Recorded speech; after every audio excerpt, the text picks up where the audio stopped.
KBS 열린 토론.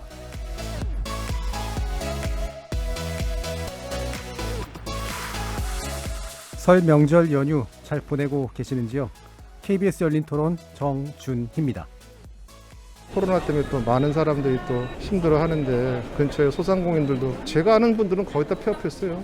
가면 전부 임대에 써놨잖아요. 보면 안타까워요. 너무 많아요. 정치하시는 분들 그걸 가봤나 모르겠네. 막 그냥 죽어있는 동네들. 그거 생각보다 되게 심각해요. 직업이 지금 대리기사인데요. 밥을 먹고 살 수가 없어요, 진짜. 진짜 솔직히 우리나라 지금 대리기사가 뭐 16만 5천 명 정도 된다고 하는데 저도 하던 일 하다가 뭐 안 돼가지고 대리를 하고 있지만 그냥 마지못해 버팅기고 있는 거지 사는 게 아니에요. 작년에 퇴사하고 지금 아르바이트 하고 있어요. 카페에서. 힘들죠. 뭐 대출 받아가지고 집도 해야 되는데 알바비로 충당할 수 있을지 그것도 좀 걱정이고 또 직장을 찾아본 게 딱히 없더라고요, 많이. 그리고 있어도 조금 지원자분들이 되게 많아서 다 힘들지 않을까요? 이제 물가 같은 경우는 뭐 기름값도 지금 계속 치솟고 오르고 있고 뭐 계란값만 봐도 8,000원씩 하고 있고 하다 보니까 그리고 비트코인이고 뭐 실물 자산이고 지금 안 오르는 게 없다 보니까 좀 두려움, 이 부동산 문제가 지금 제일 큰 것 같아요. 설 그러면 이제 뭐 우리 명절인데 만남 이런 것들이 쉽지 않으니까 또 마음도 좀 외롭고 쓸쓸하고 고향 가기도 쉽지 않고 저는 바라면 가족들이 함께 모였을 때 행복하고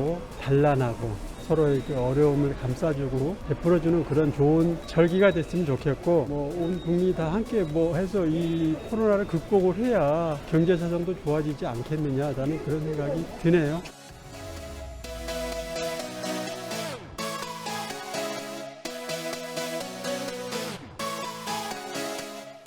거리에서 만나본 시민들의 의견 어떻게 들으셨습니까?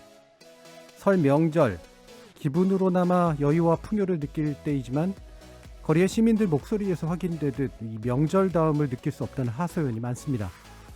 물론 최근 들어 명절의 의미도 많이 바뀌었고 언제는 경기가 좋아 죽겠다는 말이 나오기나 했겠습니까마는 그 어느 때보다도 명절 분위기가 죽어버린 설이기는 한 것 같습니다.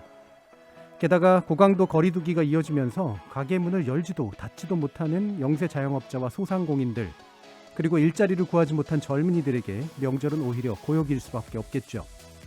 그래서 KBS 열린 토론에서는 오늘과 내일 양일간 명절 연휴를 차분히 돌아보는 주제로 경제 이야기를 선택했습니다. 그 첫 번째 시간인 오늘은 코로나19로 벼랑 끝에 내몰린 경제 약자들, 특히 영세 자영업자와 소상공인 그리고 청년층의 이야기를 중심으로 우리 경제의 현주소를 진단해보는 한편 이들에 대한 보상과 지원에 관련해서 정치권이 어떤 논의를 하고 있는지 제대로 된 처방전은 어떻게 만들 수 있을지 국회의원 세 분과 함께 이야기 나눠보겠습니다. 설날 특별기획 코로나와 경제 제1편 당신의 설날은 안녕하십니까? 본격적으로 시작해보겠습니다. KBS 열린 토론은 여러분이 주인공입니다. 문자로 참여하실 분은 샵9730 누르시고 의견 남겨주십시오. 단문은 50원, 장문은 100원에 정보 이용료가 붙습니다. KBS 모바일 콩, 트위터 계정 KBS 오픈, 그리고 유튜브를 통해서도 무료로 참여하실 수 있습니다. 날카로운 의견과 뜨거운 참여 기다리겠습니다. KBS 열린 토론, 지금부터 출발합니다. 살아있습니다. 토론이 살아있습니다. 살아있는 토론, KBS 열린 토론. 토론은 라디오가 진짜입니다. 진짜 토론, KBS 열린 토론.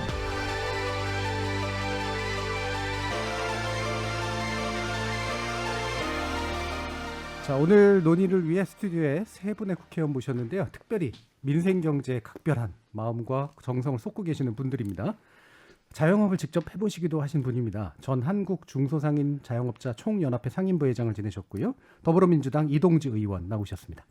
네, 안녕하십니까. 더불어민주당 국회의원 이동주입니다. 반갑습니다. 자, 그리고 당의 서민경제위원회 위원장 맡고 계십니다. 국민의힘 홍석준 의원 나오셨습니다. 예, 안녕하십니까. 시청자 여러분, 홍석준 의원입니다. 자, 그리고 청년 대변하는 목소리, 그리고 기본소득 관련된 논의 주도하고 계신 분이죠. 기본소득당 용해인 의원 나오셨습니다. 네, 기본소득당 용혜인입니다. 새해 복 많이 받으세요. 청취자 여러분들도 다양한 의견 부탁드리겠습니다.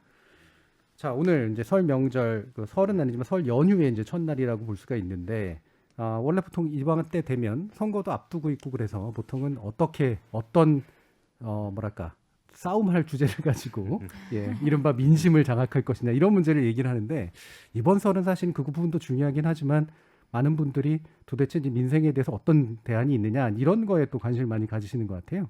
일단 분위기나 이런 명절 바라보시는 어떤 눈 이런 것들이 어떠실지 한번 말씀 들어보고 시작하겠습니다. 먼저 이동주 의원님 말씀 한번 들어볼까요?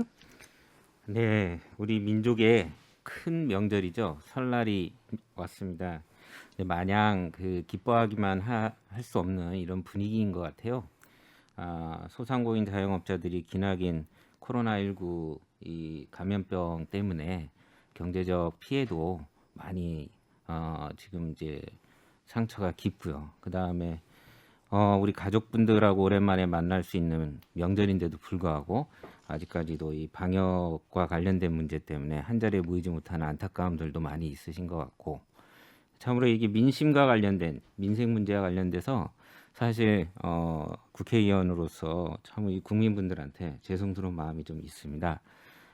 이 코로나19가 가져오는 이런 좀 어려움과 불편함과 이런 부분들에 대해서 저희들이 정말 설 명절이 좀 우울하더라도 최대한 가족분들하고 문자라도 혹은 뭐 요즘은 영상 통화라도 많이 하시니까 이렇게 해서 행복하게 좀 보내주시는 거고, 저희들도 최대한 노력을 해서 이런 어려움들을 함께 국민분들이 빨리 이겨낼 수 있도록 최대한 노력을 해보도록 하겠습니다. 네, 국회의원으로서 이제 미안한 마음에 대해서 또 잘 말씀해 주셨네요. 자, 그러면 홍석준 의원은 어떻게 보고 계십니까?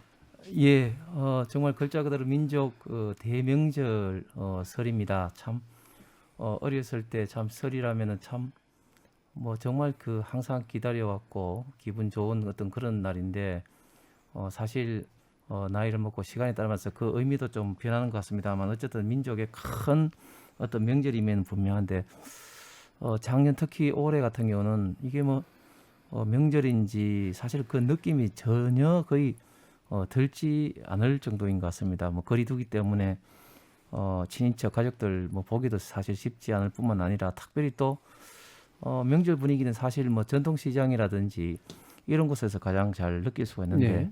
그런 뭐 분위기도 올해도 아닌 것 같고, 그래서 어쨌든 굉장히 쓸쓸하고 좀 우울한 그리고 특별한 어떤 설을 맞이하는데 앞으로는 우리나라에서 이런 정말 설은 다시는 좀 오지 않았으면 하는 그런 바람이고, 그럼에도 불구하고 이 설 연휴 동안 정말 좀 힘내시고 가족들 간에 다시 한번 사랑을 좀 다시 한번 느낄 수 있는 그런 시간이 되었으면 좋겠습니다. 예, 이게 설이 내년에도 후년에도 이런 식으로 맞게 될지, 그러니까 설의 의미가 완전히 바뀔지, 아니면 이제 또 과거의 어떤 좋은 의미에서의 설이라고 하는 걸 다시 한번 또 맞을 수 있게 될지, 이 부분도 그렇습니다. 한결 예. 중요하죠.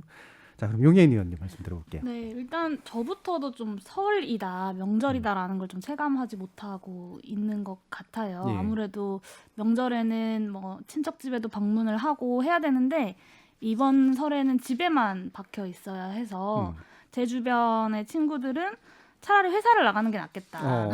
왜냐하면 최근에 이 집콕이 너무 예. 길어지다 보니까 오히려 회사에 나가는 게 좀 덜 답답할 것 같다 이런 친구들도 있었고요. 그리고 뭐 사실은 주변에 거의 대부분의 사람들이 이번 명절에 가족을 만나지 못하고 지내야 하기 때문에 뭐 명절을 체감하지 못한다라는 말을 뭐 굳이 제가 덧붙이지 않아도 많은 국민 여러분들이 또 체감하고 계실 것 같고, 또 이 설 대목을 놓칠 수밖에 없는 분들의 안타까운 마음도 뭐 언론이나 이런 것들을 통해서 좀 많이 전달되는 것 같습니다. 예. 많은 분들 그래서 설이 참 마땅히 즐거워야 됨에도 불구하고 그러지 못하는 그런 현실에 대해서 아쉬움을 그리고 안타까움을 토로해 주셨는데, 자, 그러면 이제 도대체 설 민심이 뭘까? 지금 뭐가 문제일까? 뭐 워낙 여러 가지 것들이 있겠습니다만 한번 짚어봐야 될 것 같은데요. 국회의원을 하시면서 나름대로 뭔가 민심을 청취하시는 창구 같은 것들이 있으실 것 같아요. 뭐 신문을 보시는 분들도 있고, 뭐 이른바 온라인 커뮤니티 같은 데를 보시는 분들도 있고, 아까 말씀하신 전통시장 같은 데를 찾아가 보시는 분들도 있고 그럴 텐데, 특히 이제 민생 문제에 굉장히 많이 관심을 두어 오셨으니까 나름의 노하우랄까, 창구랄까, 그다음에 특히나 주목하시는 분들 이런 게 있으실 것 같거든요. 이번에 뭐 용혜인 의원도 어떠신지 한번 먼저 들어볼까요? 네, 저는 아무래도 이제 청년들이랑 네. 주로 만나다 보니까 청년들의 의견을 많이 듣는데요. 올해 이제 작년부터 올해까지 코로나19로 인해서 취업 시장 자체가 꽁꽁 얼어버리지 그렇죠. 않았습니까? 안 그래도 취업하기 힘든데 코로나 때문에 더 힘든 상황에서 제 주변의 청년들은 오히려 이제 취업을 준비하고 있는 청년들은 네. 차라리 5인 이상 집합 금지가 낫다. 음. 왜냐하면 집에 가지 않아도 되니까 그런데, 부모님 볼 때 또 덜 네. 죄송하고 뭐 예. 친척들 눈치도 덜 보이고 차라리 이게 나은 것 같다라고 이야기를 하기도 하고요. 그리고 뭐 이제 알바하는 사람들 혹은 이제 대학 진학을 앞두고 이제 막 알바 자리를 막 구해야 되는 시점에 청년들이 되게 많은데 이 시기가 사실은 코로나랑 겹쳐서 일자리를 구하기도 힘들고 예. 아니면 안정적인 일자리는 포기하더라도 알바 자리라도 구하고 싶은데 그것도 쉽지 않은 청년들이 참 많은 것 같습니다. 그리고 또 가장 제가 주목하는 포인트는 이게 이제 설 전에는 어떻게든 끝나길 좀 바랬는데 그것이 좀 여의치 않아지면서 그리고 또 오늘 또 400명 이상 또 어제 400명 이상 예. 이제 확진자가 나오면서 이게 나아지지 않는다라는 절망감이 좀 가장 큰 것 같습니다. 네. 그러니까 뭔가 개선될 이 희망이라도 좀 있으면 뭔가 준비하고 그럴 텐데. 네, 그러면 그때까지 버텨보자 이게 가능한데 지금은 그 시한이 정해져 있지 않은 것이 가장 큰 절망감의 이유인 것 같습니다. 예, 특히 좀 뭐 지금 청년들 워낙 뭐 청년 문제 계속 심각해 왔습니다만 대기업 공채는 점점 없어지고 있고, 그러니까 좋은 일자리는 점점 사라지고 있고, 뭐 좋지 않은 일자리라도 좀 있었으면 좋겠는데 그 부분도 또 줄어들고 있어가지고 이게 뭔가 이렇게 뚫고 나갈 길이 잘 안 보이는 그런 문제가 굉장히 좀 심각한 것 같네요. 그 부분 또 뒤에서 한번 짚어보도록 하고요. 홍석준 의원님은 어떤 부분 주목하고 계세요? 예, 뭐 저도 뭐 말씀하신 것처럼 다양하게 뭐 온라인이나 오프라인 통해서 많은 분들을 이제 접촉을 이제 하면 사실은 어렵다 이야기하는 것이 어느 순간 끊겼습니다. 왜냐하면 예. 이제는 뭐 어렵다는 말을 하는 것 자체가 어떻게 보면 좀 사치인 것 같고 네. 어떤 분들은 왜 내가 진작 폐업을 안 했을까 이렇게 네. 이야기하시는 분들도 많고요. 왜냐하면 폐업하면 그게 다가 아니고 폐업하는 순간 그 관련된 여러 가지 어떤 부채 대출 문제라든지 또 폐업도 정리 자금이 또 꽤 듭니다. 네. 그렇기 때문에 진짜 어떻게 보면 뭐 죽지 못해서 장사를 하는 기업을 하시는 분들도 좀 엄청나게 많으시고요. 그 다음에 왜 설이 중요하냐면 업종마다 다르겠습니다만 특히 이제 전통시장의 뭐 떡집이라든지 상당수 업종은 설 대목 때 거의 뭐 매출의 뭐 1년 매출의 한 30-40% 심지어는 한 50%를 판다고 이야기하시는 네, 분들도 네. 많습니다. 그런 분들이 뭐 매출이 다 날아가게 되니까 사실은 이제 어렵다고 말하는 것 자체가 좀 사치다 이렇게 할 정도로 절망에 빠지는 분들이 이 주변에 좀 너무너무 많아서 사실은 이제 그런 분들한테 사실은 국회의원에서 너무 좀 죄송스럽기도 하고 그러면은 그 원인과 앞으로는 어떻게 될 것인가 이런 문제를 좀 생각하면 정말 올해 설은 특별히 좀 특히 저희들 같은 사람에게는 좀 다른 의미로 다가오는 것 같습니다. 예. 특히 뭐 전통시장 뭐 이런 데 사실 이제 많은 분들이 국회의원님들이 이제 왜 선거 때만 되면 안 가다가 전통시장 가시나 뭐 이런 얘기를 하시는데 사실 방금 말씀하신 것처럼 전통시장이 또 이제 이런 명절에 의존하는 그런 또 매출 구조도 많이 가지고 있는데 이게 뚜렷하게 이제 충격을 받은 그런 상태잖아요.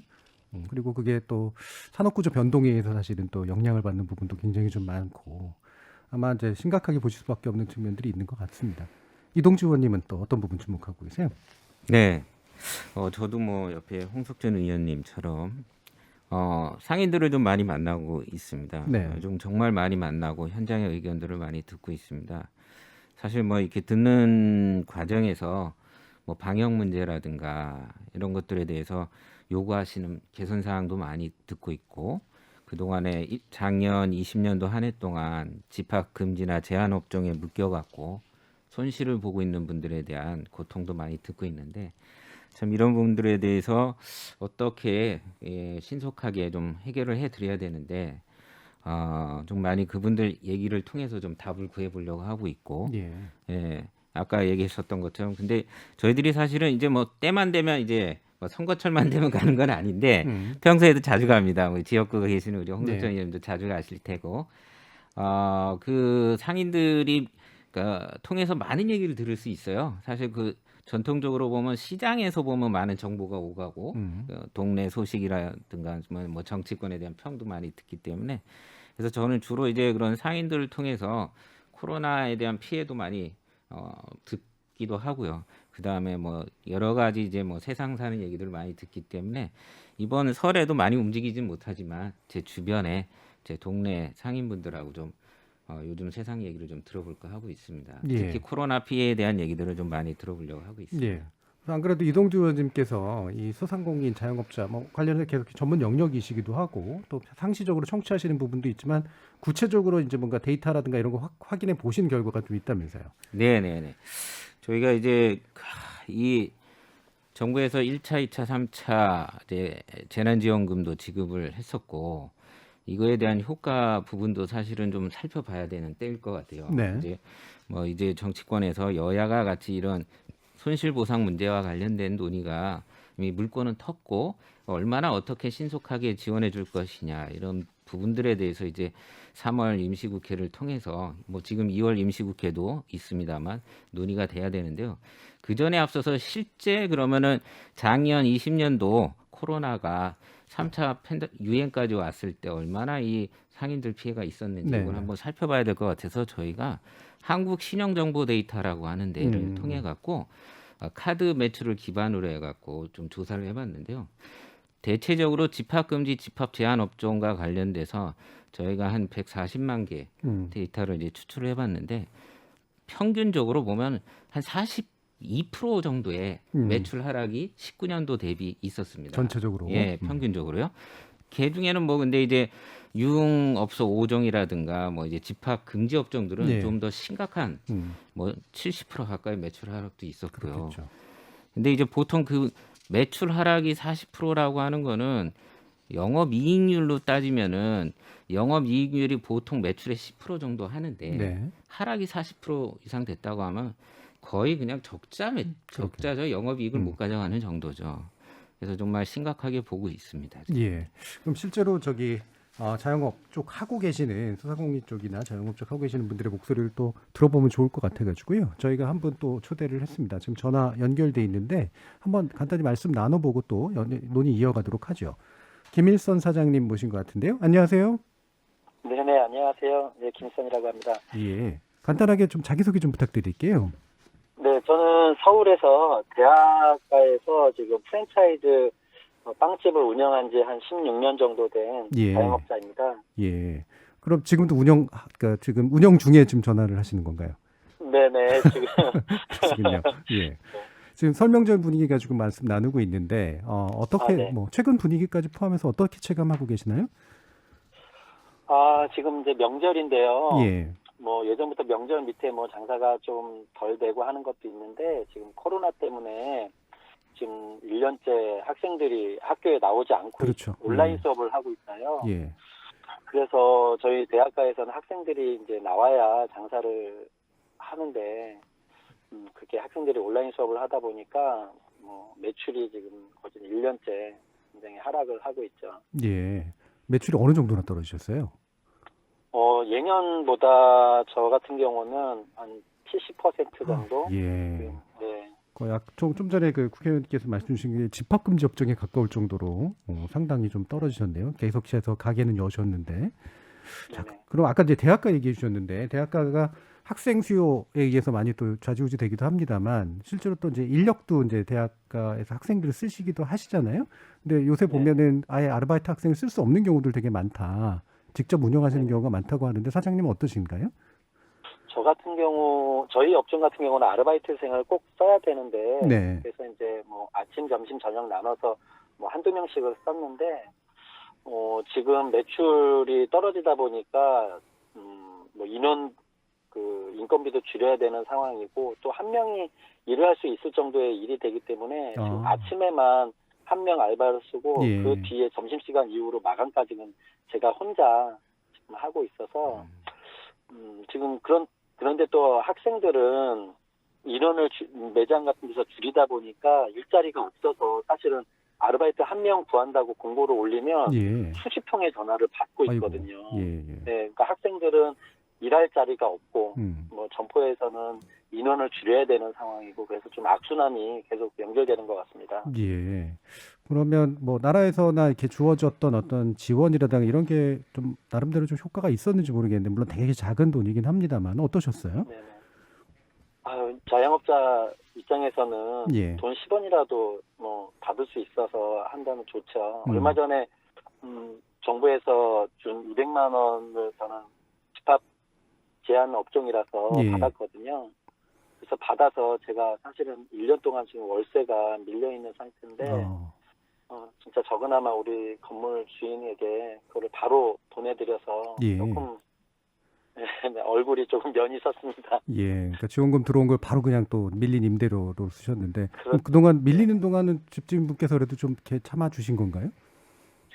다행히도 예. 네, 좀 기다려주시고 또 제가 힘든 거를 아시기 때문에 예. 어떻게 보면 좀 위로해 주시고 사실 제가 이렇게 가게에 있으면은 이렇게 피해서 다니세요. 제가 미안해할까 봐. 오히려. 네네. 그럼 너무 감사하게 생각하고 있습니다. 야, 그나마라도 좀 이렇게 마음씨 좋으신 이제 주인분을 만나셨는데 그래도 예, 지원금이 바로 또 임대료를 쓰이는 이제 이런 상황. 예, 아마 정확히 좀 보여주는 것 같은데요. 네. 부탁하고 싶으신 말씀이 좀 많이 있으실 것 같아요. 어떤 식으로 좀 개선이 된다거나 무엇이 필요하다 이런 말씀 있으시면 좀 나눠주시죠. 네. 저희 같은 경우는 이제 빵집이기 때문에 학생들이 간단하게 뭐 와서 빵하고 우유하고 하나게 이렇게 요기를 하고 가는 업종인데 예. 얼마 전까지 카페를 이용을 못하는 집합 제한 업종이었거든요. 네. 그래서 매출이 뭐 코로나 때문에 학생들이 안 나와서 떨어진 것도 있지만 그런 현장에 실제 그 운영하고는 좀 맞지 않게 업종 제한을 했기 때문에 예. 더 피해가 가중됐던 것 같습니다. 예. 그래서 이제 집합 제한이나 금지 업종에 대해서 정부가 불공정하게 방역 기준을 하다 보니까 업종에 맞게 현장의 소리를 듣고 총량 영업 시간의 총량을 정해서 꼭 필요한 시간대에 영업을 할 수 있도록 좀 도와줘야 될 것 같고요. 예. 이렇게 일방적인 제한으로서 업장에서 이렇게 손해를 봤다고 하면 그거에 대해서는 꼭 소급 적용이나 그를 보상을 해줘야 된다고 생각합니다. 예. 네. 그리고 그 방역 기준에 우리 자영업자를 대표할 수 있는 단체들이 같이 이렇게 짐을 정하는데 회의를 할 수가 없거든요. 예. 그래서 그런 현장의 소리를 직접 들어서 방역 기준을 잡을 수 있는 그런 좀 현명한 방역 기준이 생겼으면 좋겠습니다. 예, 아무래도 이제 그 방역에 의해서 생기는 그런 어려움이 있기 때문에 그 부분을 정부가 보상을 일정 부분 해주는 것과 함께 실제로 또 영업이 이제 가능하면 영업을 할 수 있도록 해주는 것 그리고 그렇죠. 현장의 목소리를 들어주실 만한 어떤 구조적인 창구를 마련해 주시는 것 이런 부분들에 대한 그럼요. 예 그런 부탁이셨군요. 예, 알겠습니다. 힘드시겠지만 예, 설 잘 보내시고요. 예, 감사합니다. 말씀 잘 나눠봤습니다. 네, 감사합니다. 예, 외대 근처에서 프랜차이즈 빵집 운영하고 계시는 김일선 사장님이셨는데요. 좀 말씀 좀 들어보니까 오늘 나눌 이야기들이 그냥 다 나오는 것 같아요. 말 그대로 아르바이트 학생을 이제 줄여서 써야 되는 상황, 임대료가 밀려 있는 상황, 지원금은 또 임대료로 그냥 바로 가야 되는 상황, 매출도 엄청 줄고 있고 업종별로 이제 생기는 여러 가지 고통들 이런 것들이 이제 다 축약되어 있는 거 아닌가 싶은데 여기에 관련해서 또 한번 말씀 나눠보죠. 홍석준 의원님 어떻게 들으셨어요? 예, 정말 안타까운 말씀이시고요. 예. 사실 정부의 집합 금지 업종이 뭐 절대적, 상대적 12개 업종도 있고 하지만 사실 이게 뚜렷한 기준이 없고 사실은 좀 주먹구구식입니다. 네. 제 지역구에만 하더라도 예를 들면 헬스장에 사실은 이제 주인이 이제 극단적인 선택을 하신 분도 있는데요. 사실은 이게 어떤 기준에 의해서 하는지 상당히 좀 이제 모호하고 그리고 또 거기에 대한 어떤 과학적인 근거라든지 그런 게 사실은 전혀 없는 그런 상태입니다. 그리고 또 과연 또 집합 금지 대상만 또 이런 피해를 보느냐 사실은 저도 이제 자료를 보다 보니까 뭐 어느 정도 예상은 했습니다만은 하나은행, 하나금융경영연구소에 따르면 매출 감소 업종은 집합 금지 대상보다도 다른 또 업종에서 훨씬 더 심합니다. 네. 예를 들면 뭐 여행사, 영화, 항공사, 뭐 태양파크 이런 쪽이 여행사는 특히 거의 한 매출이 평균 2019년도 대비 2020년도 1월에서 10월까지 80% 가까이 네. 이렇게 감소를 한 그런 어떤 상태입니다. 그래서 업종별로 굉장히 차별이 좀 심하고 그리고 또 집합 금지 업종에 대한 명확한 기준이 없다. 예를 들어서 한때는 뭐 PC방이 금지됐다가 또 많이 좀 항의를 하니까 좀 풀리기도 네. 풀리고 헬스장도 마찬가지죠. 그래서 이런 부분에 대한 앞으로 어떤 그 기준과 특별히 여기에 대한 어떤 손실 보상 이런 문제와 같이 이제 연동해서 논의가 심도 있게 좀 돼야 될 것 같습니다. 예. 그 뭔가 이렇게 과학적 근거라는 말 요즘 많이 쓰이는 거긴 한데 이게 사실 처음 해보는 일이기 때문에 생기는 어쩔 수 없는 면도 있지만 이제 시간이 꽤 지났으니까 그러니까 이 부분들을 참 차근차근 좀 그렇습니다. 정리할 때가 이미 네. 오긴 온 것 같습니다. 그럼 용혜인 의원님은 어떤 부분 주목하세요? 네, 사실 이번 주 월요일 예. 자정 영령시에 이제 소상공인 자영업자분들이 불복 시위라는 걸 그렇죠. 하셨어요. 예. 근데 제가 그 자리에 갔다 왔는데 이게 불복 시위라기보다는 사실은 생존 시위에 가깝다라는 예, 느낌을 많이 받았거든요. 근데 그 자리에서 제가 가장 마음이 아팠던 말씀 중에 하나가 이제 친척들이 전화를 안 받는다라는 말이었어요. 뭐 그러니까 부탁할까봐? 네, 그러니까 그동안 밀린 월세, 예, 뭐 예. 인건비 등등의 이 자금을 이렇게 급하게 써야 되는 돈들을 이제 빌려서 쓰느라고 친척들한테도 막 아쉬운 소리도 하고 했는데 예. 명절 앞두고 이젠 친척들이 전화도 받지 않는다. 자기도 미안해서 전화를 못하겠더라. 그래서 이런 얘기를 하시는 걸 보고 참 마음이 아팠습니다. 그리고 또 그날 이야기를 들으면서 느꼈던 것이, 그러니까 물론 이제 영업을 더 지금보다 할 수 있게 해달라라는 요구들을 하시지만 핵심은 자영업자 소상공인들이 납득할 수 있는 조치들을 취해달라는 것이고, 그리고 그것은 저는 충분히 이들의 목소리가 반영될 수 있는 민주적 창구들이 열리면 또 어느 정도의 합의들, 그러니까 방역 당국이 꼭 필요한 방역 조치들과 함께 이거 자영업자 소상공인들도 만족할 수 있는 뭐 어느 정도 납득할 수 있는 조치들이 나올 거라고 생각하는데 이게 한 1년 정도 주먹구구식으로 그냥 온전히 소상공인 자영업자들이 이 고통을 감내하는 방식으로 좀 버텨오다 보니까 이게 이제 좀 한계에 달한 것 같다라는 생각을 좀 많이 했었고요. 그리고 또 한 가지는 이게 이래서 피해 보상에 대한 어떤 체계를 만드는 것, 이제 1년 정도 지났으니까요. 그것이 가장 시급하다는 생각이 들었고, 이것을 단순히 피해 보상으로만 볼 것이 아니라 이제 백신 접종을 곧 시작하지 않습니까? 그래서 백신 접종을 시작하고 나면 이제 어느 정도 코로나 종식에 대한 어떤 긴 터널의 끝을 지나온 것 같은 느낌이 들 텐데, 그러면 그 다음에 경기 부양은 어떻게 할 것인지에 대한 국회와 뭐 정치권 차원의 좀 큰 틀의 논의들이 좀 같이 필요하겠다. 그래야 지금 이 코로나 시국이 끝나서 다시 우리가 예전처럼 혹은 예전보다 예전만큼 먹고 살 수는 있겠다라는 희망을 드릴 수 있지 않을까라는 생각을 좀 많이 했어요. 근데 지금은 그 희망이 없는 것이 가장 큰 어떤 자영업자들이 절망하고 있는 포인트인 것 같습니다. 그러니까 영업을 해도 좋으냐 또는 안 해도 좋으냐, 안 해야만 하느냐 이런 기준도 이제는 좀 납득 가능한 기준으로 좀 바뀌어야 되고, 그리고 만약 부득이 못하게 된다면 보상이 명확해야 되고, 그다음에 사실 그것만이 아니라 이후에 오게 될 사실 경제적 침체를 이제 장기적으로 어떻게 극복해 나갈 것이냐, 여기까지 3종 세트로 이제 준비가 돼야 될 것 같은데, 이동주 의원님 또 정부 여당이시니까 관련된 법안이라든가 이런 것들 방금 같은 문제 보시면서 아마 고민을 많이 해오셨잖아요. 어떻습니까? 네, 일단 이 거리두기 방역과 관련된 지침이 사실은 이제 코로나19가 1년이 됐으니까 이제 현실의 현장의 요구사항을 반영을 해서 많이 좀 바뀌어야 되는 시점이 됐습니다. 실제 이제 그런 노력들을 방역 당국 차원에서 하고 있고요. 그동안에는 사실 이제 저희가 코로나 바이러스에 대한 어떤 정보가 많지 않고 이 감염 경로나 이런 것들이 뭐 특정 뭐 예를 들면 3월 달에 이제 대구 지역에서의 그 종교 집단에서부터 나온다든가 아니면 8월 달에 이런 어떤 대규모 어떤 행사나 군 집단에서 나오는 이런 경우와 다르게 이제 좀 생활 곳곳에서 모임들 통해서 퍼져 있다 보니까 그에 맞춰서 이제 방역 거리두기도 변해야 될 시점입니다. 그래서 막 그런 현장 요구들은 탄력적으로 적용을 할 방향으로 저희도 이제 알고 있고요. 그리고 다음에 이제 인터뷰에서도 이제 빵집 하시는 분의 얘기도 있지만 손실과 보상 문제는 그동안에 이런 국가의 역할이라고 하는 국가의 역할, 국가의 책임이라고 하는 부분에서 앞서서 의원님들도 말씀하셨던 것처럼 집합 금지나 집합 제한에 의해서 명확하게 피해를 입으신 분들은 보상이 적절하게 주어져야 된다고 봅니다. 근데 이제 그런 아까 이제 그 의원님이 말씀하셨던 것처럼 그런 업종이 아닌데도 불구하고 간접적인 영향에 의해서 여행 서비스업 같은 경우가 손실이 있죠. 이런 데는 사실 그런 피해를 정확히 산출하기가 쉽지 않은 어려움도 좀 있습니다. 그러다 보니까 제가 생각하기에는 어떤 이제 재난지원금 형태의 매출을 좀 이제 손상을 좀 이제 보상해 줄 수 있는 이런 재난지원금 형태의 지원 정책이 필요하지 않을까.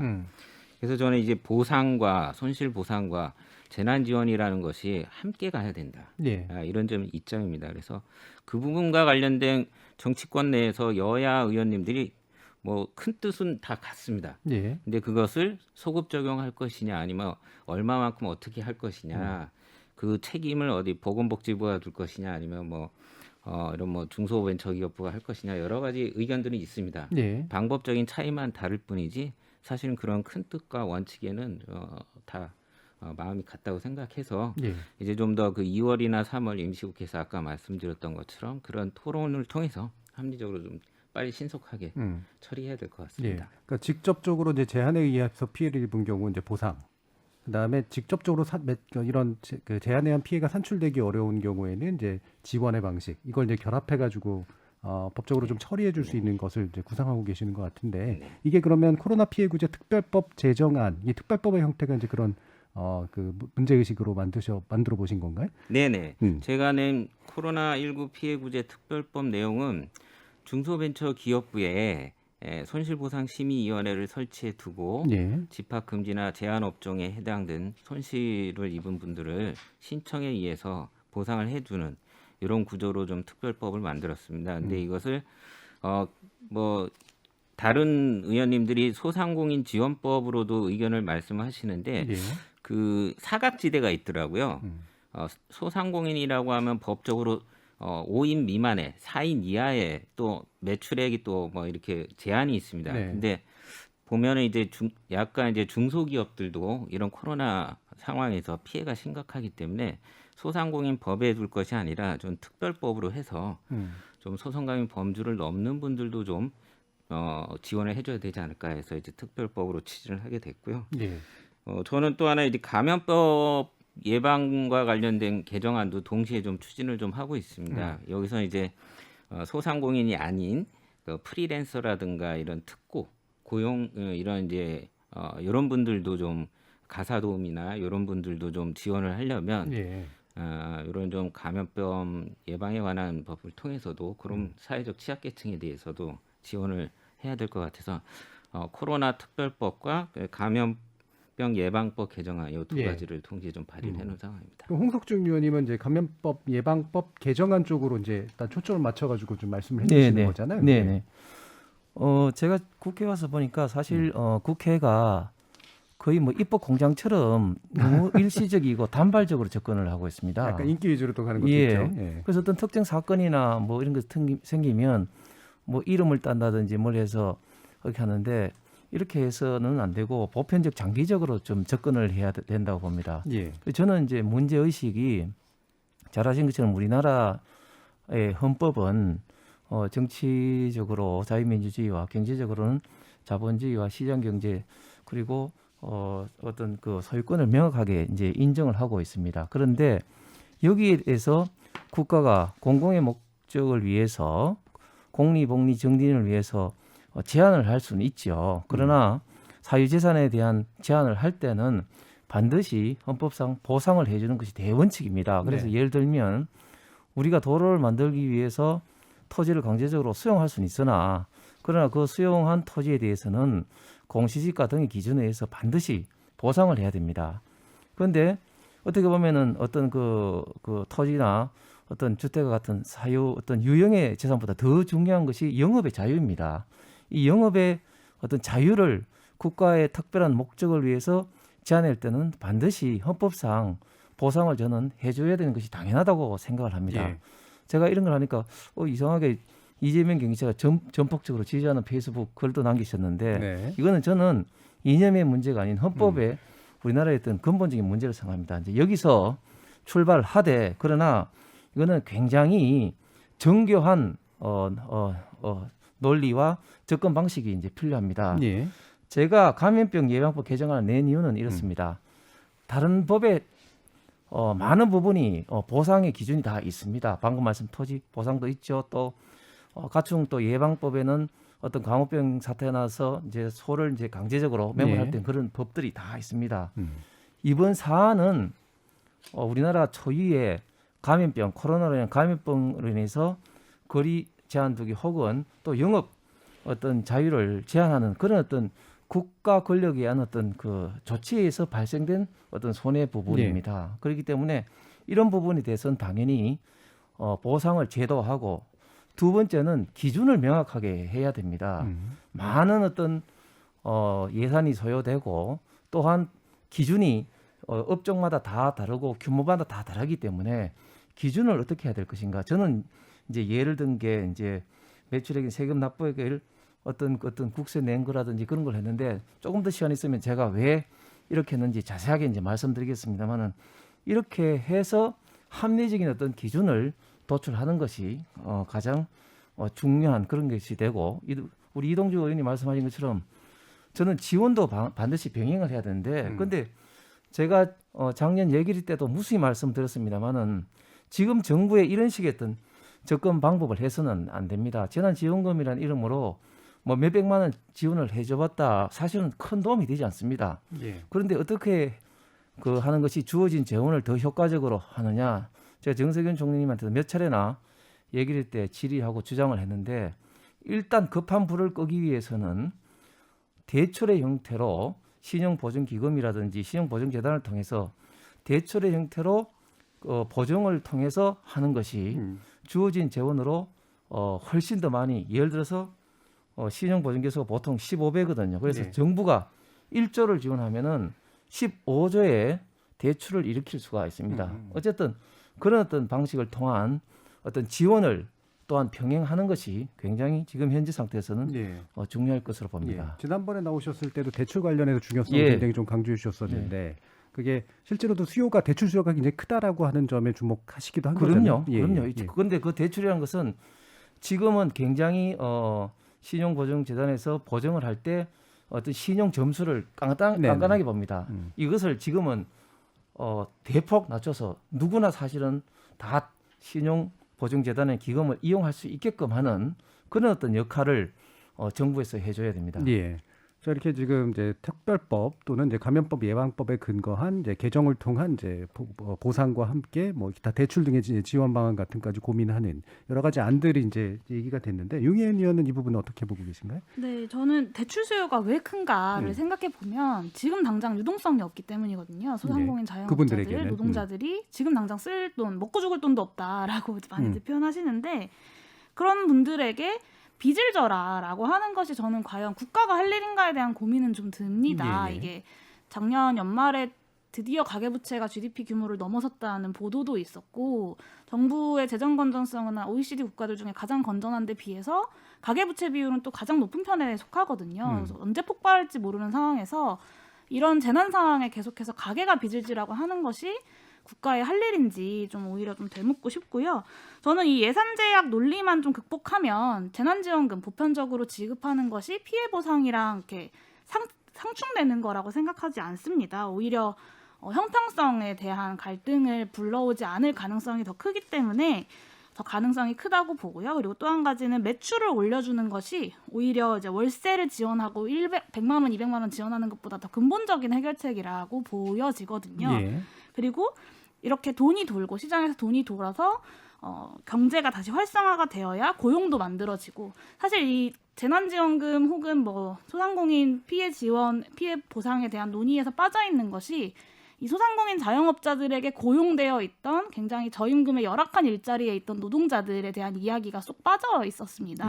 근데 이분들이 골목 상권에서 다시 돈이 돌고 그래서 사람들을 고용하기 시작한다면 이분들의 문제까지도 한꺼번에 해결할 수 있는 것이지요. 그래서 이 부분에 대해서도 마치 재난지원금과 좀 소상공인에 대한 피해 보상이 상충되는 것처럼 이야기하는 것은 좀 논리적으로 맞지 않는 것 같다라는 생각이 들어서 보편적 재난지원금에 대한 논의 그리고 정례화 등에 대한 논의가 정치권에서 많이 진행되어야 된다고 생각합니다. 결국 이제 지금 구성 요소를 보면 이제 손실에 대한 구체적인 보상, 그 다음에 이제 필요한 부분에 대한 보편적이든 선별적이든 지원, 그 다음에 또 대출까지 포함한 이제 실제 영업 활동의 어떤 자유라든가 영업의 어떤 가능성들을 높여주기 위한 또 기타의 방책들까지도 쭉 있는데 이 중에 이제 어떤 부분에 누가 초점을 맞춰서 이야기하냐에 따라서 이제 논리가 약간씩은 이제 달라지는데 그런 측면들이 좀 있는 것 같습니다. 뭐 이 부분 더 자세한 논의가 필요한 것 같긴 합니다만 요거 하나는 일부 마치기 전에 좀 짚어주셨으면 좋겠는데 아까도 잠시 얘기가 나왔는데 이제 이게 소급 적용이 안 된다라고 하는 것에 대한 불만들이 일부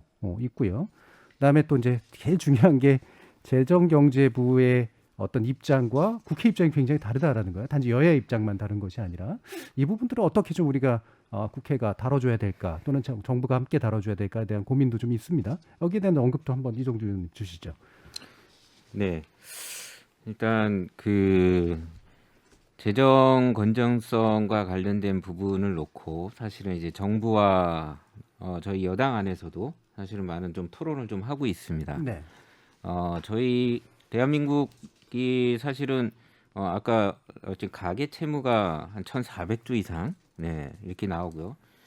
기업 채무도 한 2,000조 정도 되는데 이제 국가 채무만 400인가 500조 정도 된다고 합니다. 그래서 사실은 이제 개인들이 어떻게 보면 국가의 부채를 나눠지고 있는 코로나 상황에 이런 게 좀 보일 수도 있고요. 그래서 국가가 좀 더 노력을 그 확장적인 재정 정책을 좀 펴야 된다고 보고 뭐 유럽이나 미국이나 이런 데는 보면 저희가 뭐 GDP 대비 200% 이상 되고 있는데 대한민국이 좀 그보다는 훨 못 미치지 않습니까? 예. 그래서 저희들이 보는 재정 건전성과 아무래도 좀 재정 당국이 보고 있는 기준이 좀 그 시각차를 많이 좁혀야 될 것 같습니다. 그래서 저희도 강력하게 좀 요구를 좀 하고 있고요.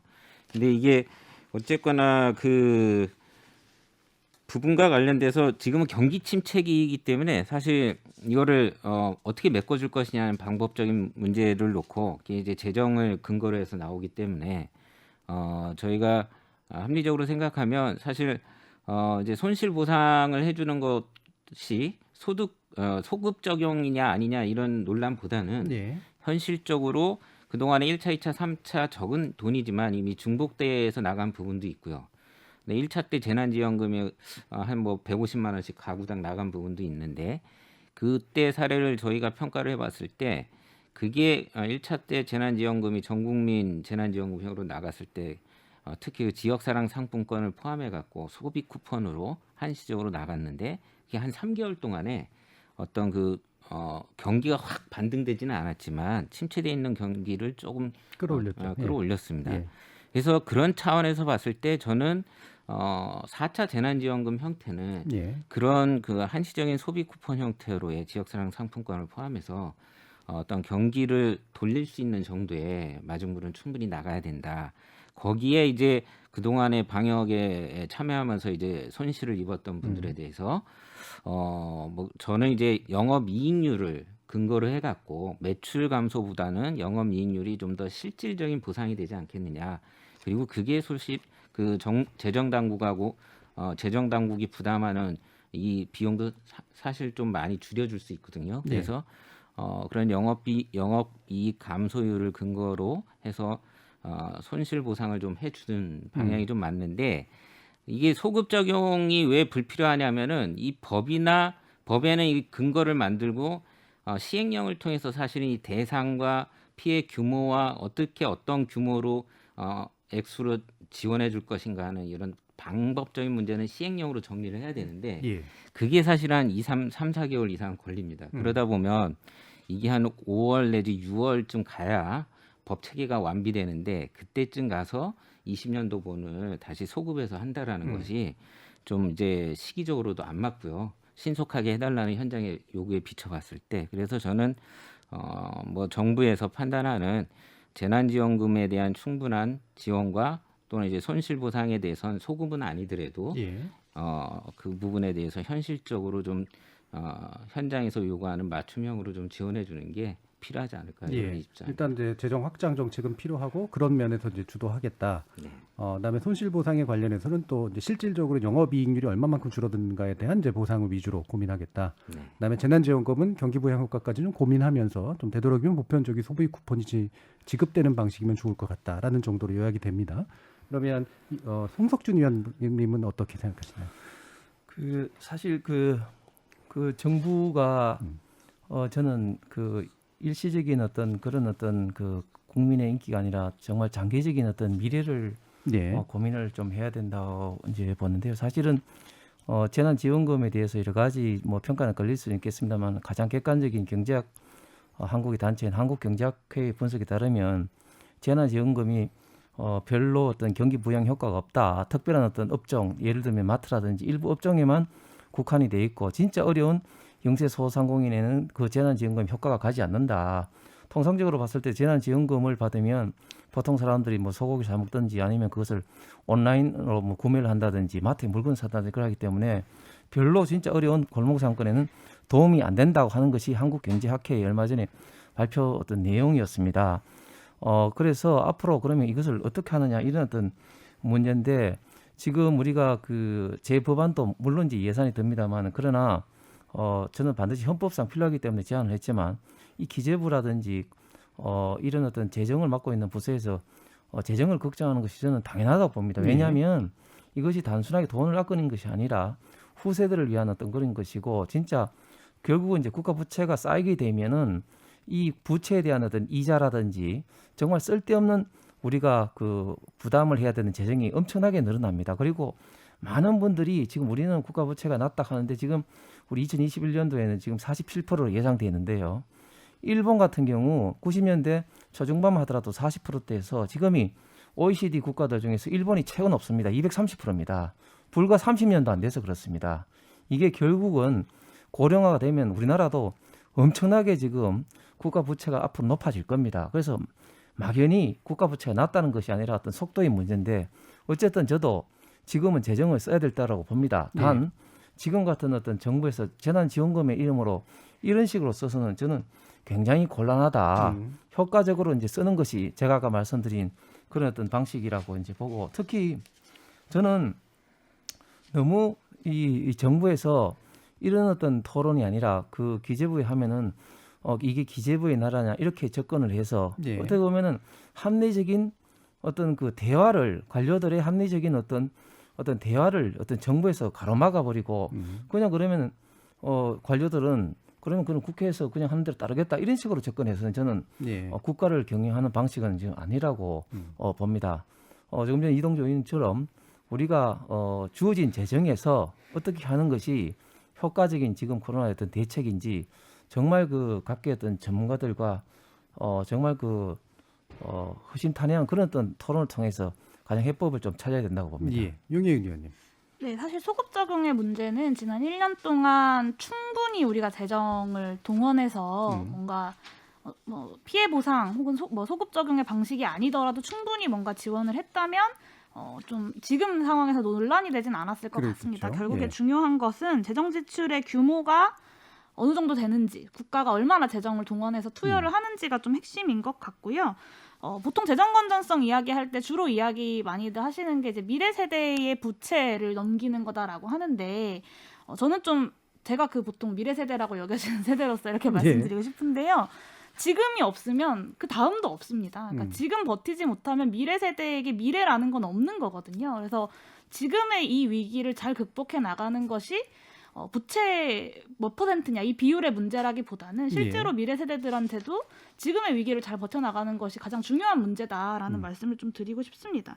그리고 기재부로 대표되는 이제 재정당국 관료들이 이제 재정 건전성에 대해서 저는 우려할 수 있다고는 생각하지만 그럼에도 불구하고 정부의 어떤 경기 부양책이나 혹은 경제적 대책들은 결국에는 국민들과 함께 정치가 정해야 하는 것이라고 생각합니다. 그래서 오히려 저는 그러니까 재정 당국에서 오히려 너무 과도하게 재정 건전성에 대한 어떤 공포심을 자극하면서 국민들 사이에서 이 재정을 얼마 정도 투입해야 적절한 것인지에 대한 충분한 논의를 가로막고 있는 거 아니냐라는 문제의식이 좀 있고요.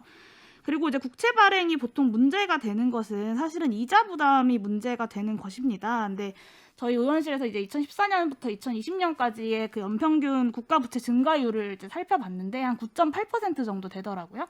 근데 이제 이자 부담은 연평균 1.5% 증가하는 것에 그쳤습니다. 그러니까 국채 발행을 많이 했지만 이자 부담이 거의 늘지 않은 거죠.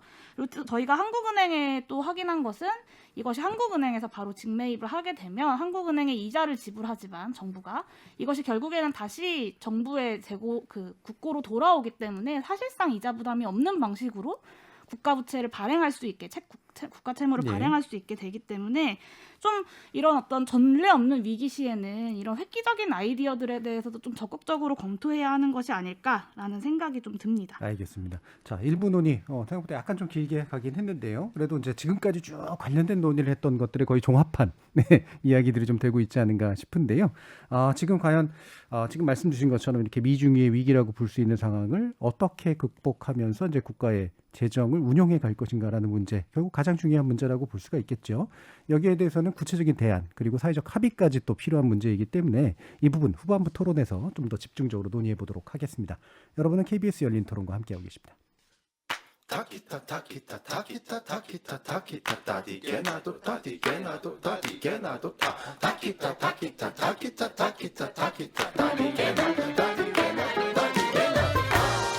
물음표가 느낌표로 바뀌는 순간 KBS 열린 토론.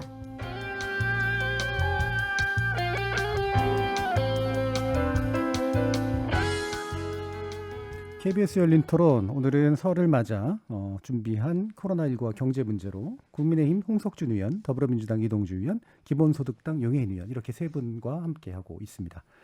자, 지금 이제 몇 가지 이제 핵심적인 쟁점들도 물론 나오긴 했습니다만 이제 이 후반부에 있어서는 몇 가지 좀 지금까지 얘기하지 못했던 부분들에 대한 이제 언급들도 좀 필요한데요. 일단 용해인 의원님 아까 이제 청년 부분에 대해서 이제 지속적으로 얘기를 해주셨기 때문에 이 코로나19로 가장 어려운 계층, 이거 참 경쟁하는 게 좀 그렇긴 합니다만 확실히 청년에게 주목해야 될 훨씬 더 절박한 이유 이런 것들이 있다면 어떤 걸까요? 네, 뭐 사실 이렇게 청년이 가장 절박하다라고 이야기하면 이제 제가 걱정되는 것은 그래서 누가 더 힘드냐에 그렇죠. 대한 예. 어떤 고통 경쟁으로 예, 가기 그렇게 때문에 가니까. 사실 예. 좀 조심스러운 면이 있긴 한데요. 근데 이게 어느 정도 사회에서 자리를 잡고 있는 이들에게 어떤 급격한 사회의 변화나 충격이라는 것은 그래도 이렇게 서 있는 곳이 있기 때문에 발 예. 딛고 서 있는 곳이 있기 때문에 좀 견딜만 할 수 있거든요, 상대적으로. 근데 이제 막 어떤 사회에 진출하려는 사람들한테, 그러니까 뭔가 움직이고 있을 때 어떤 물벼락을 맞으면 넘어지거나 하기 쉽지 않습니까? 그래서 이런 사회에 진출하려는 사람들한테 이런 어떤 가장 큰 사회 충격파나 사회 급격한 변화들은 더 가혹하게 느껴질 수 있을 것 같습니다. 그런 측면에서 좀 청년들이 이 코로나19의 위기를 조금 더 크게 느껴질 수는 있겠다라는 생각은 들고요. 결국에는 일자리를 어떻게 해결할 수 없는 상황에서 청년들이 그러면 무엇을 먹고 살아야 되느냐에 대한 질문이 남는 것이고, 근데 사실 이 질문은 소상공인, 자영업자들, 그리고 기존에 어떤 일하시던, 특히 서비스업에서 일하시던 저임금 불안정 노동자들 모두에게 좀 생존이 달려있는 문제이기 때문에 이것을 단순히 청년만의 문제를 국한시키는 것이 아니라 청년들과 함께 비슷한 고통을 겪고 있는 사람들의 목소리를 어떻게 어떤 대책에 반영할 것인가에 대해서 좀 많이 고민하고 있는 중입니다. 네, 뭐 청년이 가장 불안정한 입장에 있는 것도 사실이고 그렇기 때문에 가장 불안정한 노동으로 보통은 이제 하게 되기 때문에 생기는 결합되는 문제들이 있는 거잖아요. 그게 이제 또 바로 2부에서 논의의 또 중요한 측면일 것 같은데 아까도 잠깐 언급 주셨지만 자영업자라든가 뭐 이제 업종 제한을 하게 되는 그런 업종들에 대한 보상 이런 것들과 함께 거기에 또 포괄되지 않는 이런 특정한 형태의 이제 노동자라든가 근로의 형태들 이런 것에 대해서 어떤 우리가 시각을 가져줘야 될 것인가라는 문제가 됐을 것 같아요. 이 부분 홍석주 의원님 어떤 부분에 좀 보시나요? 네. 용인 의원님 말씀하셨으면 저는 참 지금 현재 청년들이 참 어떻게 보면은 저와 비교해서 좀 불쌍하다 이런 좀 생각이 많이 듭니다. 사실 제가 청년일 때 물론 물질적인 수준은 지금보다 훨씬 못했지만 그러나 한 가지 확실한 것은 희망이라는 부분이 저희들한테는 굉장히 있었습니다. 예를 들어서 취직할 곳 대기업도 많았고 우리나라가 어쨌든 굉장히 좀 미래가 밝다 뭐 이런 어떤 거 되는데 사실은 지금 세대에서는 사실은 취직할 곳이 마땅치 않고 결국 또 미래가 굉장히 좀 어두워 보이기 때문에 참 우리 청년들이 참 걱정스럽다 이런 말을 꼭 여러분들한테 하는데 그렇기 때문에 우리 지금 기성세대의 어떤 역할이 굉장히 중요한 것 같습니다. 방금 우리 사회자께서 말씀하신 것처럼 이제는 어떤 취직의 형태도 과거와는 이제 많이 좀 달라지고 있고 한데 그러면 여기에 대해서 우리 청년들을 위해서 우리 기성세대가 무엇을 할 것인가 결국은 이제 이런 어떤 부분에 대해서 우리 사회 전체적인 어떤 국가 경쟁력을 좀 강화를 좀 해야 되면서 자연스럽게 그런 어떤 불완전 어떤 노동에 대한 어떤 사회적인 어떤 배려 그리고 또 일을 할 수 있는 그런 어떤 여건과 기회를 어쨌든 최대한 많이 제공해 주는 것이 가장 중요한데 결국은 저는 그러기 위해서는 어떤 개인의 어떤 그 역량 강화와 더불어 각 조직 기업의 어떤 경쟁력 강화를 국가가 어떻게 이런 어떤 국제화 시대에 도울 수 있느냐, 예, 어떤 방식으로 주동시키냐. 돕느냐 이런 어떤 측면에서 우리가 모든 시각을 좀 바라봐야 될 것 같습니다. 예, 결국 산업구조 변화에 맞는 새로운 기업들이 나오고 새로운 일자들이 나오는 것과 함께 어쩔 수 없는 불안정 노동에 대해서 안전판을 제공해주는 이런 복합적인 장치들이 필요할 것 같은데요. 이동주 의원님 말씀 한번 들어보죠. 네, 재난 시기에 이런 감염병이 전 세계적으로 유행하면서 사실은 이제 모든 사람들이 다 고통을 받고 있지만 이런 그 사회적 취약계층, 청년층과 또 이런 그 소상공인 자영업자들, 중소기업들 이런 경제적 약자들이 가장 많은 또 고통을 받고 있습니다. 그래서 이런 뭐 통계를 보더라도 이런 불안정 고용에 있는 청년층들의 아까 사례도 나왔지만 일자리 미스매치 현장에서 발생하고 네. 있는 사실들이 굉장히 IMF 이후의 최악으로 나타나고 있습니다. 그래서 저는 이 문제들은 이런 비상한 시기에 비상한 조치들이 좀 필요하다라고 좀 보여집니다. 그래서 아까 얘기했던 것처럼 재난지원금이라는 부분들이 바로 이러한 것들을 좀 한시적이지만 적절하게 이런 것들을 케어를 해줘야 된다. 그래서 정부가 해줄 수 있는 것들은 바로 이런 위기 시에 재정 정책을 적극적으로 해서 취약계층이 정말 이 나락으로 떨어져 있는 부분을 이분들을 다시 이제 좀 감염병이 뭐 사실은 이제 뭐 저희가 생각하기에 앞으로 1년 정도만 잘 버티면 또 이제 좀 끝나지 않을까 생각이 드는데요. 그런 시기에 집중적으로 좀 이런 분들이 좀 버티고 살아갈 수 있을 정도로는 지원이 돼야 된다. 그 다음에 사실 이제 포스트 코로나 시대에 맞는 일자리 창출들이 많이 있어야 된다고 보고요. 그런 점에서 저는 이 소상공인 자영업자들의 이 영역이 굉장히 중요한 역할을 하고 있다. 우리가 사실 고용 없는 성장들 된 지가 굉장히 오래됐습니다. 근데 알고 보면 소상공인 자영업자라고 하는 650만 계층에서 보면은 작지만 거기에서 머금고 있는 청년들의 일자리 계층이 굉장히 많습니다. 네. 업체별로는 숫자는 작지만 넓게 보면 650만이 머금고 있는 고용층에 대해서 충분하게 여기를 안정화시키는 산업 정책이 필요한데 저는 그래서 코로나를 겪으면서 이런 우리 사회의 K자 양극화가 지금 많이 나오고 있지 않습니까? 네네. 이 부분과 관련돼서 소상공인 자영업자들의 시장을 보호해 줄 때 우리 이런 취약계층의 청년들의 일자리 문제도 해결이 되지 않을까라는 좀 의견을 드리고 싶습니다. 오히려 이제 이런 우리 경제 굉장히 중요한 부분을 차지하고 있는 소상공인 자영업자 쪽에 탄력적으로 고용을 흡수할 수 있도록 도와주는 것. 이것도 청년 문제 해결에 굉장히 중요한 문제다라는 그런 언급이셨네요. 자, 지금 또 관련된 분 한 분 또 그 전화로 초청을 했습니다. 한번 들어보도록 할 텐데요. 남승주님이라고 하시죠? 연극 배우신 거로 알고 있는데요. 안녕하세요. 네, 안녕하세요. 예, 간단하게 자기소개 좀 부탁드립니다. 안녕하세요. 저는 공연 제작사 컴퍼니 연결의 대표이자 8년차 연극 배우 남승주입니다. 극단 운영도 하시고 연극 배우도 하시네요. 네, 네, 맞아요.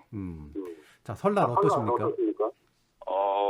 사실 설날들에 이제 가족들이랑 모이면 주로 뭐 하고 지내는지 근황을 많이들 물어보시는데 요즘 일이 많이 없어서 대답하기가 조금 부끄러운 상황입니다.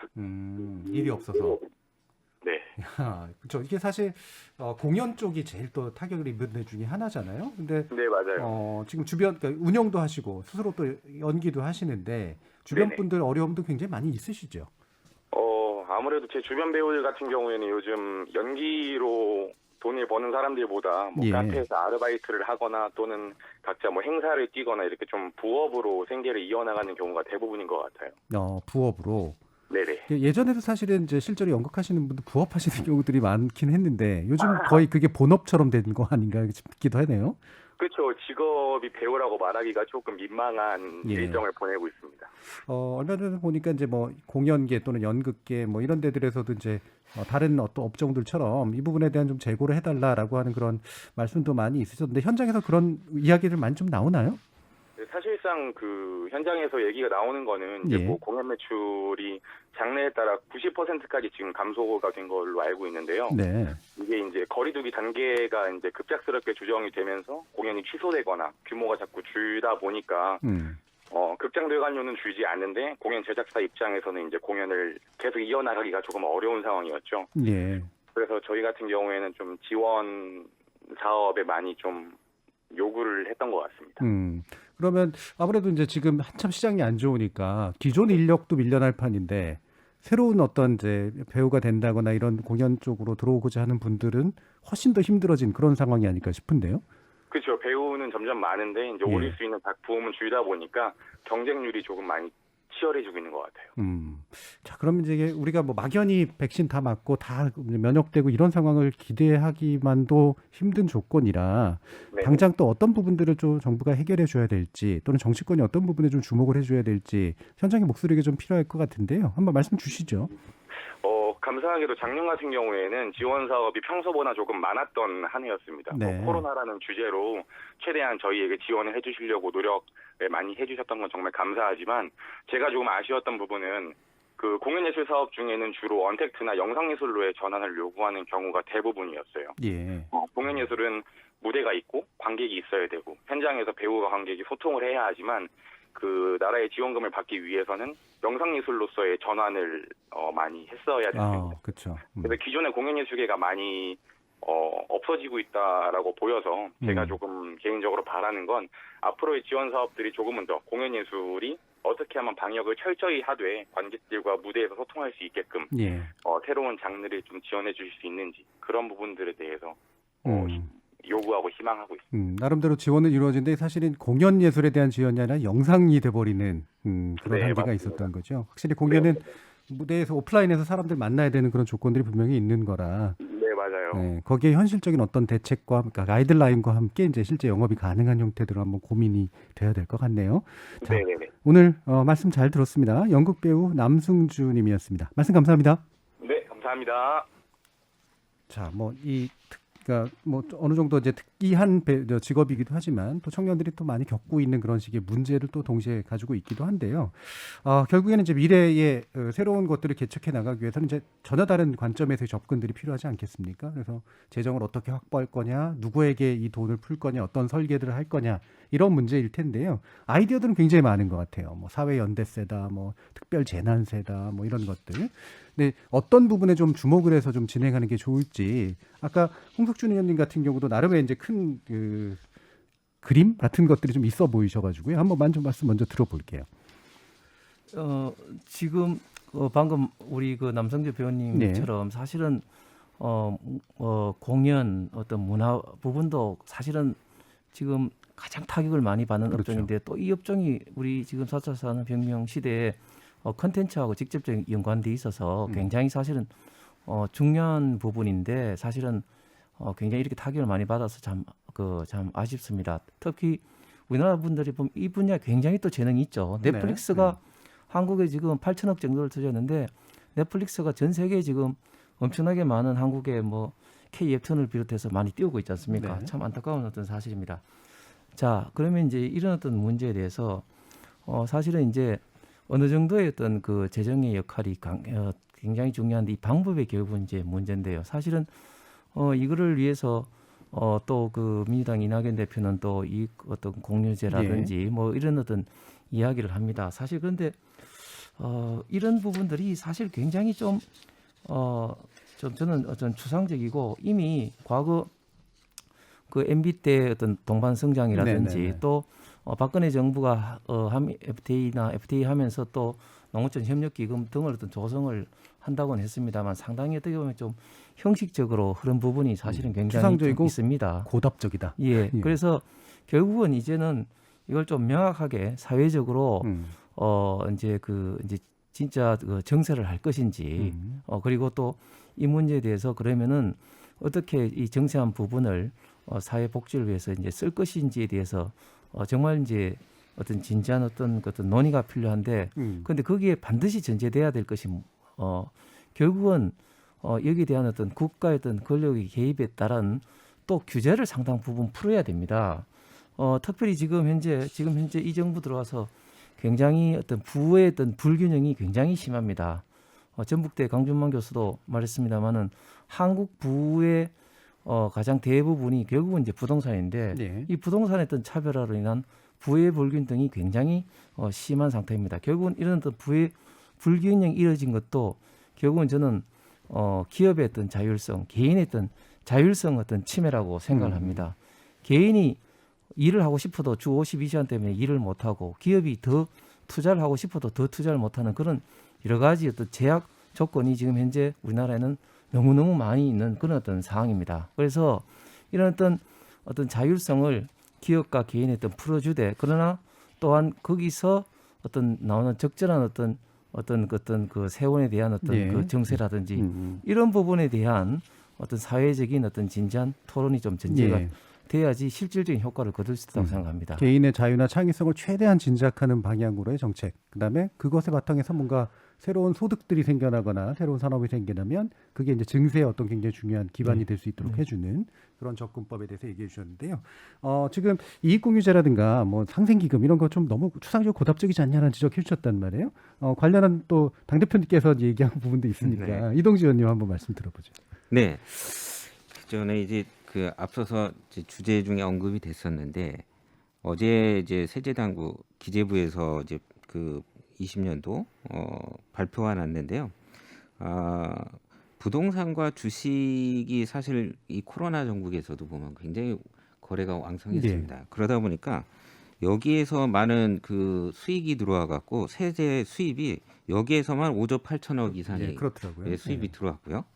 그다음에 그러다 보니까 이게 지출한 거 빼고 남는 세제 잉여금이 9조 4천억이 남았습니다. 20년도에. 그래서 저는 이 9조 4천억 정도 이게 세제가 남았다라면 충분히 저희가 지난 연말에 4차 재난지원금이 9조 좀 넘었었거든요. 그래서 이런 부분들을 좀 이제 앞으로 잘 감안해 갖고 충분히 지원을 하는데 이런 것들을 이제 뭐 이제 여기저기서 모아와 갖고 좀 충분히 지원을 할 방도는 있을 거다라는 네. 생각 듭니다. 그 중에 하나가 이런 사회연대 기금이라든가 협력이익공유제라든가 사회연대 기금을 통해서 어떤 지원이겠죠. 근데 이 부분은 오히려 이제 아까 세제를 통해서 이제 재정은 국가의 역할이고 이 부분은 우리 사회 공동체의 역할이라고 봅니다. 네. 예. 이 사회 공동체 역할을 언급을 하게 된 거는 앞에 얘기했던 대로 이 포스트 코로나 시대에 산업의 양극화가 발생하고 있어요.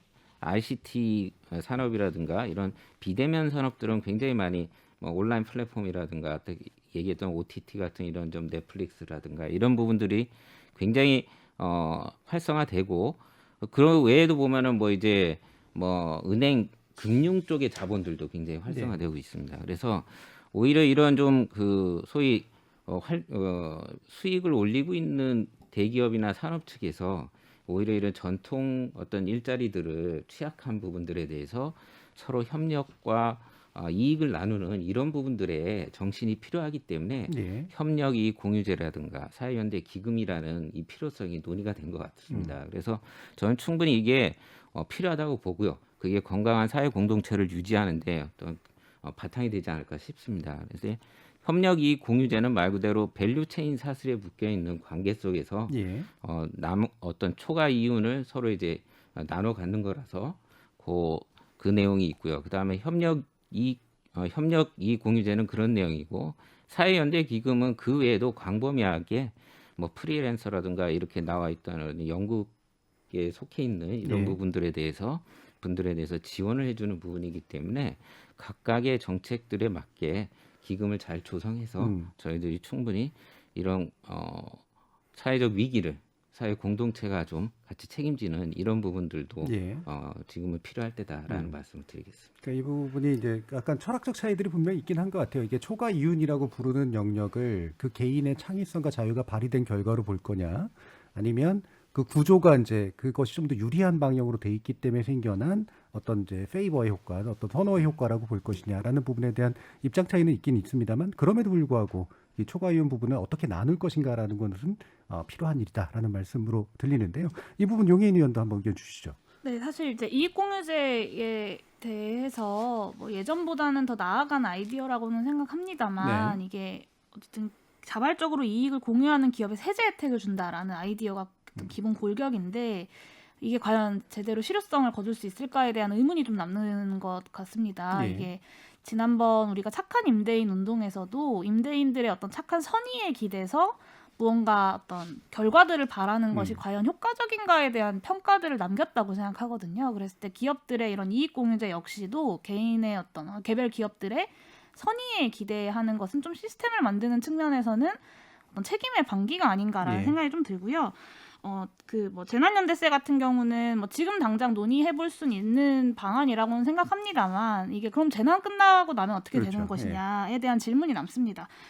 저는 코로나19라는 충격이 대한민국이 앞으로 혹은 전 세계가 앞으로 다가올 사회의 변화를 미리 경험하게 했다고 생각하는데요. 일자리가 없어진 사회에서 혹은 기후위기로 인해서 더 이상 공장이나 어떤 경제 활동을 할 수 없는 상황에서 소비 여력이 사라지면 사회는 어떻게 될 것인가에 대한 전 세계적인 사실 경험을 이번에 코로나19로 했다고 생각합니다. 그래서 저는 코로나19 이전으로 돌아가겠다라고 만약에 정치권이나 정치 예. 지도자들이 생각한다면 저는 그것은 너무 과거 퇴행적인 생각이라고 생각하고 코로나19 이전으로 돌아가겠다가 아니라 코로나19 사회는 이렇게 변화해야 한다라고 이야기하는 것이 좀 정치인들의 책임인 것 같습니다. 그래서 코로나19가 이 새로운 변화를 만들어내지 못하면 코로나19 같은 새로운 감염병이 오면 결국엔 또 이런 문제가 네. 발생되고 반복될 것이거든요. 그래서 그렇다면 우리가 새로운 사회의 어떤 경제활동의 원칙들을 어떻게 짤 것인가에 있어서 최근에 기본소득이라는 아이디어가 네. 굉장히 뜨거운 아이디어로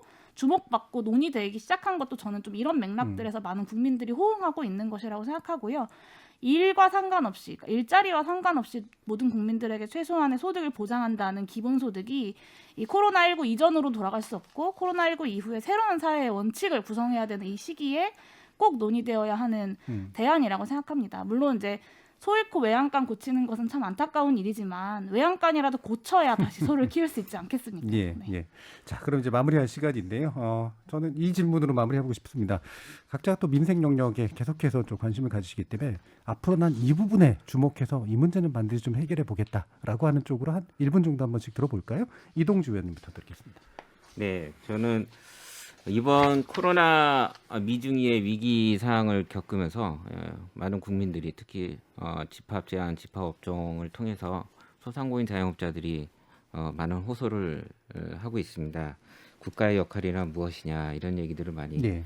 생각을 하게 됩니다. 그래서 뭐 결론은 이제 저도 관련 법을 냈지만 국회에서 여야가 초당적으로 협력을 해서 2, 3월 안에 관련 손실 보상과 관련된 법안들 빨리 좀 처리를 하는데 우선 역점을 둘 예정이고요.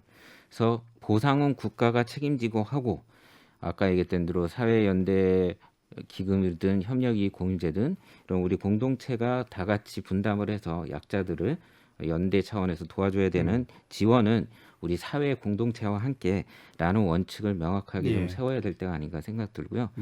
어쨌거나 앞에 이제 용현 의원님도 말씀하셨지만 포스트 코로나는 코로나 이전의 사회로 환원이 아니라 새로운 사회를 만드는 데 있어서 공정과 공평과 서로 이런 어떤 가치를 우선적으로 구현할 수 있는 이런 제도와 설계를 좀 지금서부터 마련해야 되지 않을까 생각합니다. 보상은 국가가, 그다음에 지원은 사회가 함께 책임지는 그런 방식에 대해서 말씀 주셨습니다. 홍석준 의원님.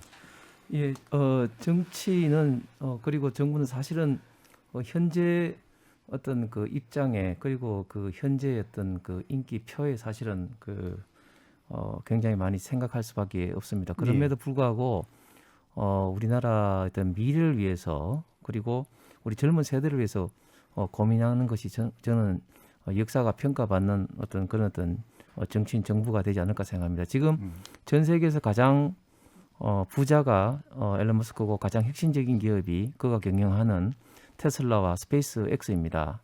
그것은 지금 연구진들이 지금 90시간 이상 일을 하고 연구를 함에도 불구하고 거기에 들어가기 위해서 지금 줄을 서 있다고 합니다. 전 세계가 지금 현재 4차 산업혁명 시대에 엄청난 어떤 경쟁력 소용돌이 속에 있습니다. 이 속에서 우리나라가 장기적으로 발전을 하고 그리고 국민들의 어떤 복지를 장기적으로 지탱하기 위해서는 기업의 경쟁력, 국가 경쟁력 그리고 개인의 창의력을 어떻게 국가가 살릴 수 있느냐 그리고 여기에 경쟁에서 떨어지는 분들을 위해서 사회가 어떻게 지원해서 안정적인 사회 구성원으로 계속해서 유지할 수 있느냐 하는 것이 가장 중요한데 저는 이런 어떤 측면에서 정부와 그리고 법이 시스템을 만들어 가는데 많은 분들과 같이 노력을 하도록 하겠습니다. 예, 혁신의 촉진 하지만 뒤처진 자들에 대한 어떤 안전판 이런 것이 결합돼야 된다. 자, 용혜인 의원님. 네, 저는 다음 선거를 생각하는 사람은 정치꾼이라고 생각하고 예. 다음 시대를 생각하는 사람이 정치인으로서의 자격이 있다고 생각합니다. 특히나 밀레니얼 세대로서 제가 직접 정치를 해야겠다고 마음먹었던 가장 큰 이유 중에 하나는 87년의 민주화라는 국민들의 열망 이후에 예. 한국 정치가 그런 어떤 대한민국 사회가 나아가야 할 방향에 대해서 제시하는 것을 좀 30년 동안 하지 못해왔기 때문에 저는 그런 역할을 정치가 해야 된다고 생각하고 이번 21대 국회에 들어왔고 지금도 모르겠습니다. 어르신들은 좀 너무 순진한 거 아니냐라고 생각하실 수도 있지만 예. 좀 그런 꿈을 안고 정치를 해가고 있거든요. 그랬을 때 저는 지금 정치가 대답해야 하는 것이 무엇이냐라고 하면 좀 전에 코로나19 이후는 달라야 된다라고 말씀드렸던 것처럼 여냐 야냐 아니면 친문이냐 반문이냐 이런 진영 논리가 아니라 정말 대한민국이 어디로 나아가야 되는지 대한민국의 새로운 사회 계약이 무엇이어야 하는지를 제시하는 정치가 필요하다고 생각하고요. 특히나 다음 대선이 그런 대선이 되어야 된다고 생각합니다.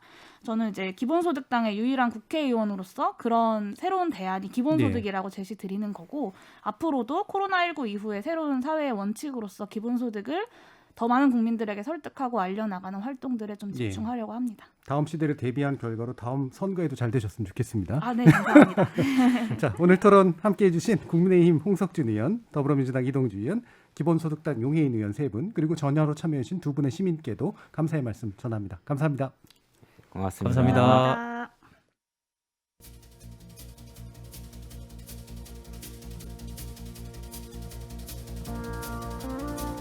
100년도 못 살면서 1000년 근심을 안고 산다는 말이 있죠. 고문진보에 실린 작자미상의 옛 한문시에서 유래한 표현인데요. 광고 문구나 노랫말로도 자주 쓰이는 것을 보면 쓸데없는 걱정에 얽매이기보다 오늘을 충실히 살자는 이 격언에 꽤 많은 사람들의 마음이 움직이는가 봅니다. 하지만 세상이 많이 바뀌어서 평균 수명 100살의 초고령 사회가 다가오고 있는 마당에 전후 복지사회 모형도 그리고 그것을 무참히 허문 신자유주의도 모두 향후 10년의 변화조차 감당할 수 없다면 새로운 1000년을 제대로 근심하는 사회 설계가 필요해진 건 분명합니다. 돈 드는 것만 애석해하는 어리석은 자는 후세 사람들의 웃음거리가 될 뿐이다. 같은 시의 마지막쯤에 나오는 구절입니다. 돈을 어떻게 쓸 것인가 함께 고민해야겠습니다. 저는 내일 저녁 7시 20분에 다시 뵙겠습니다. 지금까지 KBS 열린 토론 정준이었습니다.